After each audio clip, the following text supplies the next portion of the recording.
रायजोफोर गोबावनि उनाव दिनै आदानि चेनेलाव नुजाफैबाय आं खमसे खम बोसोरानो बारलांबाय आरो देग्लाय 2024 मायथाइयाव बबे जायगायाव जोङो लोगो मोनलायनो मिथिगौ माने जोङो दा बरागारियावसो आरो बड'फानि जायगायावहाय जोङो बरागारियावहाय लोगो मोनफैदों बरागारिनि एसे खाथियावनो खिजुरगुरि होननाय मोनसे गामि दं आरो बेवहाय जोङो लोगो मोनफैदों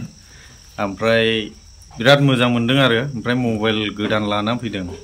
बेनिखायनो केमेराखौ नायनायजों लोगोसे मोनसे भिडिअबो बानायना हरनोसै सानबाय आरोखि आंथ' बायनो हायाखै नालाय मबाइलखौनो होलांमारगोनसो नामाब्रा बेलायबो सानलाय लांदों आरो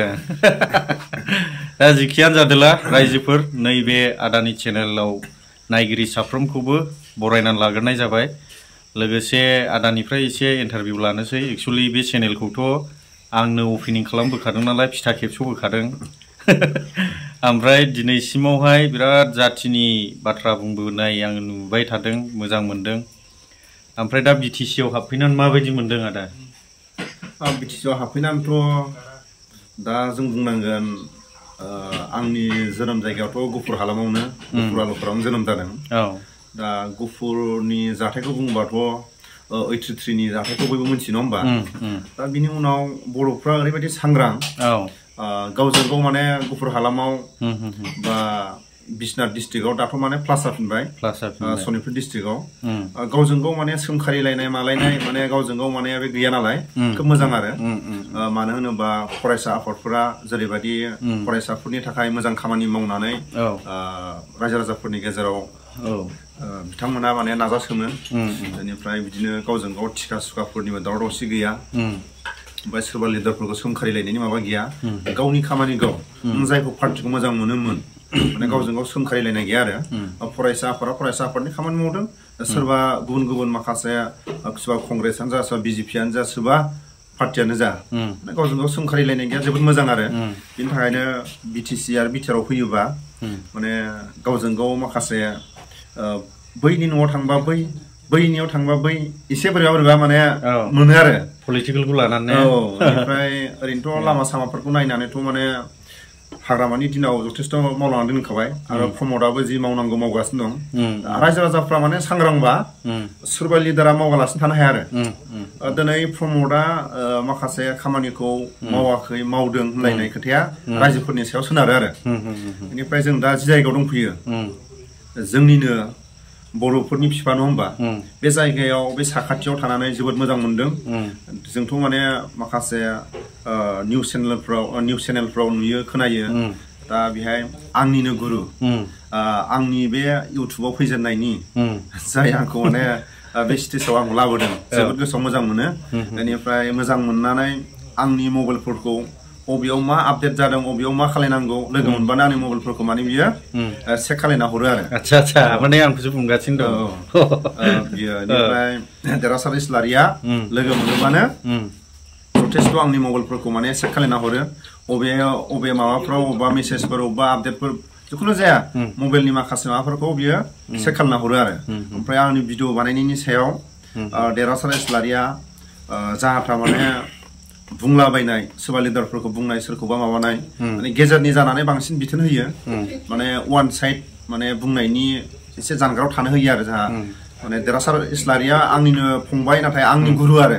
फंबाय माला मा जानो बेनिफ्राय जि सोंदों माबायाव बिटिआरआव बा बिटिसिआव फैनानै माबायदि मोनदों जथेस्थ' मानो होनोबा जोंनि बर'नि मोनसे रायजो जेरै बिहारिफ्रा आसामाव थायोबा गावनि बिहाराव थांनाय लोगो लोगो मोनसे बिसोरो माने गावसोरनि जायगायाव माने गोसोआव स्रां मोनो जाहैदों आरो आसामाव थाबाय थायोबा मा जाहैदों बिसोरो गिलुं गिलुं गिलुं बिहारिफ्रा गावसोरनि जायगायाव थाङोबा माने राजा गावखौनो गाव राजा मोनो जाहैदों आरोना थिग जोंबो बिदि सानो आरो बिटिसि बिटिआरनि जों बाहेरायाव दंमोनबाबो दाथ' माने बिटिआरआव 41टा गामि जि लिस्ट फैदों बेयाव फैगोन बिटिसि बिटिआरनि इलेक्सनाव होनो मोनसिगोन दा बिनि थाखाय गोसोफोरखौ माने मोजां मोनदों आरो बिदिनो माखासे गामिफोरखौ आरो सोसननो हागोनखौ नुदों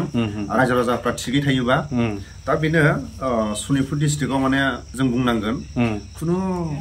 बा फरायसा आफाद सोरबा माने बै हान्जा होनलायनाय गावजों गाव सोंखारिनाय गैया अराय सम बेबायदि आं सनितपुर डिस्ट्रिक्टआव बा सनितपुर डिस्ट्रिक्टल' नङा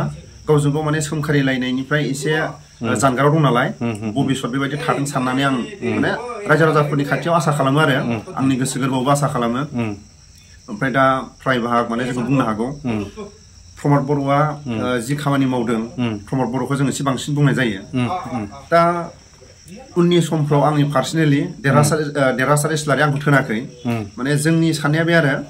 सोरबा दैदेनगिरिखौ मोजां मावबाबो गाज्रि मावबाबो एसे बुंग्रा थानांगौ सासे गावनि गथ'आ जुदि टेबोलाव लेखा फरायनानै सिरि थाबाय थायोबा फरायदोंना लिरदों बेखौ एसे उदिस लाखानांगौ नङा होमबा ओमफ्राय बिनि थाखायनो माने गावनि फिसाफोरखौ जुदि लिरदोंना फरायदों बेबायदि बुङासो बियो बा थेनथ'दोंबा माबा मोनसे जुदि लेखा फरायालासिनो माबा मोनसे लिरालासिनो थादोंबा बे बुंबासो माथो होबासो एसे सांग्रां जायो नालाय थिग बेबायदि आं पार्सनेलि माने प्रमदनि सायाव बा दानि गोहो खुंथायाव थानायखौ बुंनाय जायो दा रायजो राजाफ्रा साननो हागौ आरो मानो बिदि बुङो माने भबिष्यतआव सोरबा बिपिएफ पार्टियाव फैबाबो बिथांमोना जाहाथे थेनथ'आं जानायाव माने थेनथ'यि माने आवाजखौ होलांगोन आरो दा आंनि बुंनांगौआ बेनो आरो दा रायजोफोर नोंथांमोना खोनानो मोनखाबाय ओमफ्राय जों दा बबे जायगायाव दंमारो बेखौहाय एसे देखायनो सानबाय आरो आं खोमसियाथ' खोमसिखासै जेबो नुहुरासै ओमफ्राय एसे जायगाखौ देखायनोसै बरागारि गामियानो जाहैबाय बैथिं रिथि रिथाव लाइट जोंदों हनै बेनो बरागारि गामिया ओमफ्राय दा बे बरागारिनि सेरावनो नैबे न'आवहाय दंफैयो बियो आदानि न' ओमफ्राय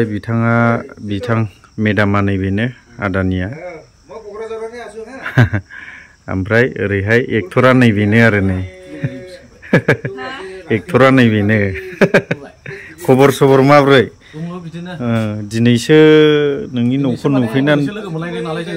नोंनि न'खौ नुफैनानै बिराद साबसिन मोनबाय आरो बोसोरसे 2024आवथ' बेनो फार्स्टखा जों लोगो मोनलायनाया ना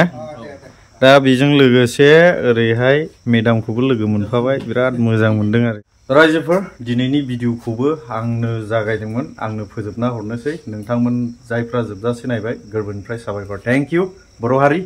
जिउ गोलाव जाथों।